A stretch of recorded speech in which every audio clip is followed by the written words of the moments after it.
The Jerusalem Puzzle. Chapter 1. Read by the author. Flames burst into life with a whoosh. It was an unusually cold night for late February in Jerusalem. Lead-coloured clouds had been rolling in from the Dead Sea, east of the city, since midday. By 10 o'clock that night the streets of the old city's Muslim quarter were deserted. Smells of cardamom coffee and kufta drifted from shuttered windows. At 1 minute past 10, the stepped passage of Akabat at-Taqiya echoed loudly with the sound of footsteps. Two men dressed in dusty suits and checkered keffiyehs were hurrying down the wide steps. The high masonry walls on each side gave the alley the appearance of a gap between prisons.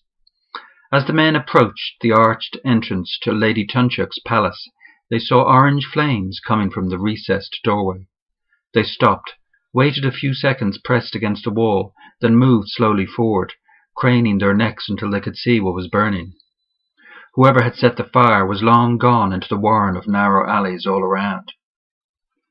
As a gust of wind blew the flames up, they saw the body burning fiercely in front of the double-height green steel doors. Then a throat-clogging smell of burning flesh hit them. The man who'd seen the flames first was already talking on his phone. He could feel the heat from the fire on his face, though they were 15 feet away. He coughed, backed away. The acrid smell was getting stronger. They watched as the flames rose. The wail of an ambulance seemed far away as blackened skin slipped from the man's face. Tendons and muscle glistened in the flames. A white cheekbone poked out. Above the head, paler smoke was drifting where hair should have been. The sickly smell was all around now. A man shouted from a half-shuttered window high up. A woman wailed to God.